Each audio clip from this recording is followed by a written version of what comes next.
bienvenue dans l'aventure de Fred au Japon. Aujourd'hui, une vidéo sur le riz et la récolte traditionnelle, comme on le fait encore à la campagne. Je vous présente le kakeboshi. Alors, qu'est-ce que le kakeboshi? Alors, le kakeboshi, c'est la façon que les Japonais faisaient la récolte naguère, avant l'apparition des machines. Et c'est une façon de faire qui est restée encore dans certaines régions. C'est le plaisir en fait de l'automne de voir dans les campagnes se couvrir de ce genre d'assemblage.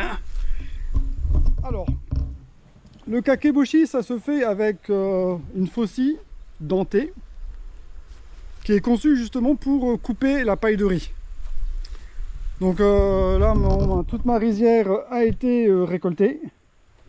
Alors malheureusement, il n'y a pas vraiment de vidéo de ça parce que j'ai pas... Un voisin m'a proposé de venir m'aider avec sa machine. L'avantage de la machine, c'est qu'elle ligature les faisceaux de riz en même temps, ce qui est très pratique. Parce que moi, c'est la première fois que je fais ça, j'ai pas de paille encore. Si tu fais ça de façon traditionnelle, il faut que tu coupes ton faisceau de riz et ensuite tu l'attaches avec de la paille de l'année dernière, bien sèche.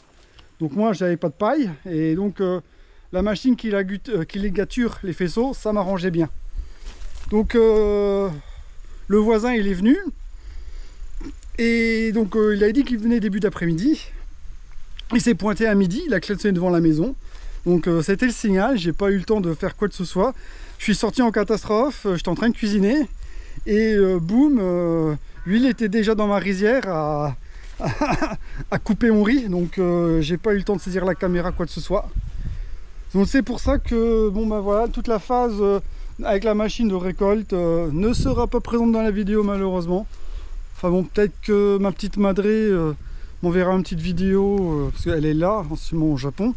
Donc de la fenêtre, elle a fait quelques vidéos, on verra ce que ça donne. Donc voilà. Donc le kakeboshi, voilà, c'est comment ça se présente. Donc kake, c'est kakeru, c'est accrocher en japonais. Et donc c'est littéralement accrocher les faisceaux de riz sur du bambou. Donc l'intérêt de faire ça, c'est que alors ces explications que les Japonais m'ont données, hein, c'est que donc ils disent que la sève qui est dans la paille va descendre, et que le riz il va comme ça encore maturer et que ça lui donne un goût bien meilleur qu'avec les récoltes mécaniques actuellement où le riz est c'est une moissonneuse batteuse, donc il mature pas du tout, il est directement prêt à la consommation quasiment. Donc là, mes grains de riz, ils sont censés maturer pendant 2 semaines. Donc pendant 2 semaines, je vais les laisser comme ça. Et donc la technique qui est intéressante, c'est que cette partie-là ne doit pas être exposée aux éléments. Parce qu'il ne faut pas que l'eau de pluie rentre dedans et que pénètre à l'intérieur et fasse pourrir le riz. Donc c'est pour cela que il y a une technique d'assemblage où on met des bottes au-dessus, qui sont pliées ainsi, comme ça, et qui viennent recouvrir cette partie-là. Parce que ça, c'est, comme les Japonais disent, c'est waterproof, ça résiste, le riz résiste à l'eau. Donc comme ça, il peut pleuvoir, mais ça ne va pas endommager la récolte.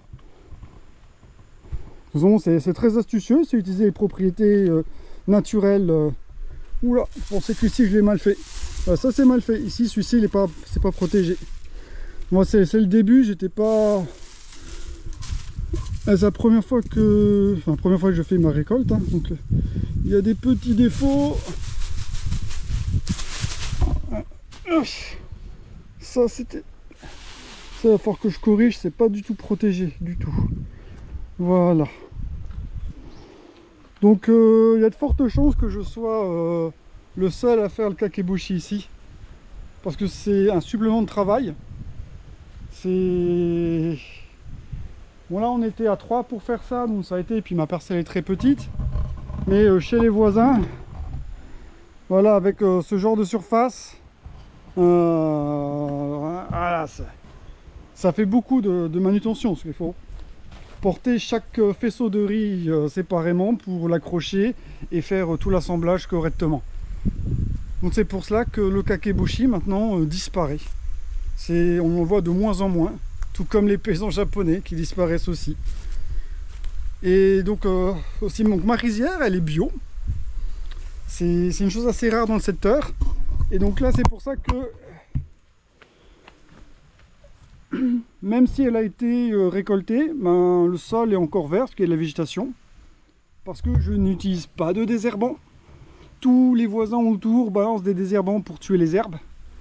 Donc eux, leur rizière, après récolte, je vous montrerai quand ils l'auront fait la leur, le sol il est complètement nu, il n'y a rien qui pousse dessus.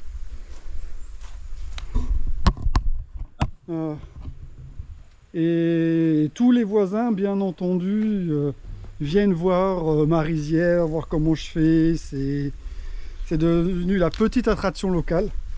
Parce que bon, ben, ils trouvent ça incroyable qu'un étranger fasse le riz à la main et de cette façon-là. De cette façon si rustique. Donc là, il me reste encore du riz. Que la machine, parfois... Ouais. Ah, ça fonctionne.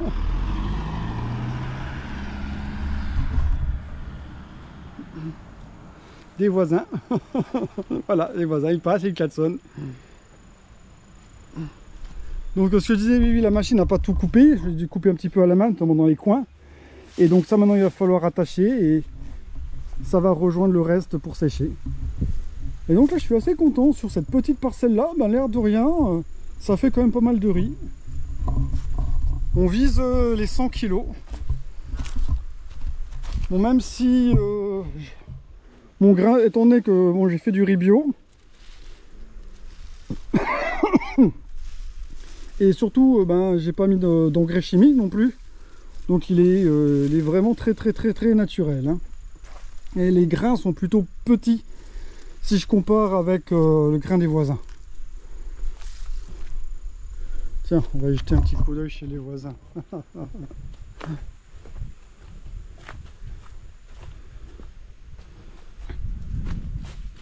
Ouch!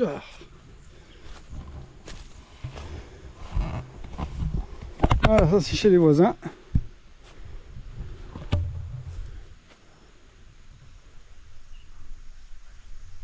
C'est une belle surface. Hein.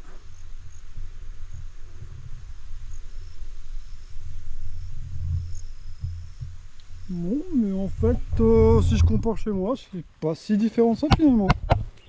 Ça me rassure. Ah. En tout cas, je suis content, c'est un rêve qui devient réalité. Ma première récolte de riz, mon premier riz, et surtout ben, du riz bio. Parce que quand j'ai vu toute la quantité d'intrants, de traitements chimiques qu'ils font, c'est terrible. Et finalement, je me demande si ça en vaut vraiment le coup, parce que moi, j'ai pas eu de gros problèmes de mauvaises herbes. J'ai pas eu plus de maladies vraiment que les voisins non plus. Eux, ils ont traité avec des produits chimiques. Moi, j'ai traité avec du bicarbonate et de la chaux. Et ma foi, c'est bien passé. Et moi, je suis content.